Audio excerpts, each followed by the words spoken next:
வணக்கம், welcome to Chitra Murali's kitchen. இன்னைக்கு வந்து நவராத்திரி 4வது நாள். நான் இன்னைக்கு என்ன பண்ண போறேன்னு பார்த்தீங்கன்னா, நெய்வேத்தியத்துக்கு கேரட் பாயசம் பண்ண போறேன். பச்சை பயிறு சுண்டல் இதுதான் நம்ம பண்ண போறோம். ஸோ ஃபர்ஸ்ட் வந்து சுண்டலுக்கு வந்து பச்சை பயிரை நல்லா வேக வச்சு உப்பு போட்டு ரெடியாக எடுத்து வச்சிருக்கேன். நீங்கள் பச்சை பயிறு ஊற வைக்கணும்னு கூட அவசியம் கிடையாது. டக்குன்னு நம்ம மறந்துட்டோம் அப்படின்னா கூட காலங்காத்தால் நீங்கள் வந்து வேக வச்சிங்கனாலும் டக்குன்னு லைட்டாக கைப்பொருட்கள் சுடுக்கு வறுத்துட்டு வேக வச்சிருங்க, டக்குன்னு வெந்துடும். காராமணி, இந்த பச்சை பயிறு இதெல்லாம் வந்து வேர்க்கடலை, இந்த மூணுமே வந்து அவசரத்துக்கு நமக்கு கை கொடுக்கும். சுண்டலுக்கு ஊற வைக்கல அப்படின்னா நீங்கள் உடனே வேக வச்சு டக்குன்னு பண்ணிடலாம். நான் வந்து ஊரெல்லாம் வைக்கல, காலையில் தான் அப்படியே வந்து வேக வச்சுருக்கேன். இங்கே பாருங்கள், உப்பு போட்டு வேக வச்சு ரெடியாக இருக்குது. நல்லா இந்த மாதிரி அழகா மீடியம் ஃப்ளேமில் வச்சு ஒரு 2 விசில் விட்டிங்கன்னா போதும். ஒரு 2-3 விசிலுக்கு மேலே விட்டிங்கன்னா நல்லா குழஞ்சி போயிடும். அப்போ தான் இந்த மாதிரி வந்து சுண்டல் பதத்துக்கு வரும். நம்ம நறுக்குன்னு இருக்கும் பாருங்கள், அது மசியும், ஆனால் வந்து குழ குழன்னு ஆயிருக்காது. ஸோ இப்போ இந்த பக்கம் வந்து கடாயில் எண்ணெய் விட்டுருக்கோம், அது நல்லா காஞ்சிருக்கு. கடுகு உளுத்தம் பருப்பு தாளிச்சிக்கலாம்.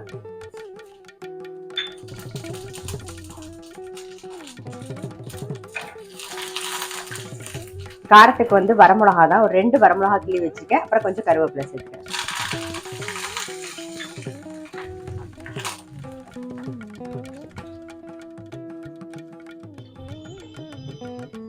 வேக வச்ச சுண்டலை சேர்த்துலாம்.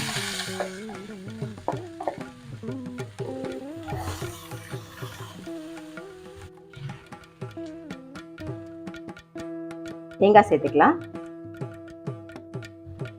தேங்காய், கொஞ்சமாக வந்து பெருங்காயப்பொடி,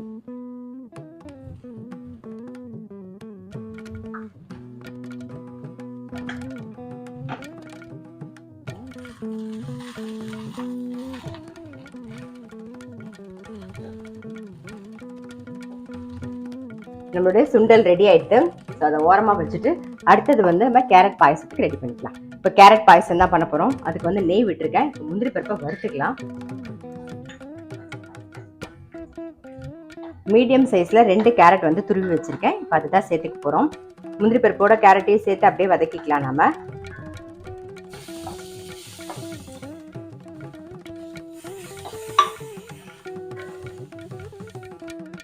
கேரட் வதங்கிடுத்து. நான் காய்ச்சி வச்சுருக்கேன் பால், அதை சேர்த்துக்கிறேன். ஒரு 1/2 லிட்டர் பால் காய்ச்சி வச்சுருக்கேன். கேரட் வந்து இந்த பால்லேயே வேகட்டும்.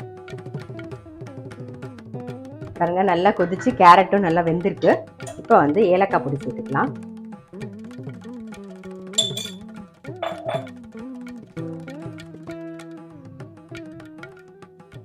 மிச்சம் இருக்கிற பாலையும் விட்டுறேன். இன்னும் ஒரு கொதி சக்கரை சேர்க்கலையும் நம்ம சக்கரை சேர்த்துக்கலாம். மிச்சம் இருந்த பாலையும் விட்டுருந்தோம், அதுவும் சேர்ந்து நல்லா கொதிச்சு கேரட்டும் நல்லா வெந்திருக்கு. இப்போ வந்து சக்கரை சேர்த்துக்கலாம். நான் ஒரு கரண்டி சேர்க்குறேன். ஸோ சக்கரை ஸ்வீட் வந்து உங்களுக்கு தகுந்த மாதிரி நீங்கள் பார்த்து போட்டுக்கோங்க. ஒரே ஒரு கொதி சக்கரை சேர்த்தவொடனே ஆஃப் பண்ணிடலாம். நம்ம அதான் நம்மளுடைய கேரட் பாயசம் ரெடி. அதே மாதிரி பச்சை பயிறு சுண்டலும் ரெடி. இன்னைக்கு நெய்வேத்தியத்துக்கு என்ன பண்ணேன்னு பார்த்துருப்பீங்க. கண்டிப்பாக நீங்களும் உங்கள் வீட்டில் ட்ரை பண்ணி பாருங்க. நான் அடுத்த வீடியோவில் சந்திக்கிறேன்.